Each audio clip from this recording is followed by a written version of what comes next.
Ayan pa pala, tungkol dun sa, halimbawa, umulan, nag-garden wedding kayo.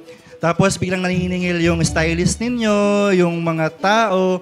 May tinatawag po na mobility fee. So yung mobility fee nangyayari lang naman yan kapag ka nag-decide kayo, as a garden na po kami. Tapos later on, few minutes before the start of the ceremony, nagbago ulit yung isip nyo, ay dito na po sa covered venue. Kaya meron po sa contract din ng Solange na at least 2 hours before the start of the ceremony, makapag-desisyon na tayo kung indoor or sa labas po. Kasi hindi po biro yung ginagawang setup ng ating mga stylist pag dinala natin dito. Kaya ganito rin yung design ng ating covered venue. Look and feel din siya ng garden. Just also for you to feel na nasa garden talaga yung wedding natin. The charges that they're talking about, kasi ang alam ko, pag once lang, hindi naman. Pero pag nakadalawa, tatlo ka na, pag ganyan-ganyan, I think that's where it applies. Pagdating sa weather changes and all that, you are well guided by our team.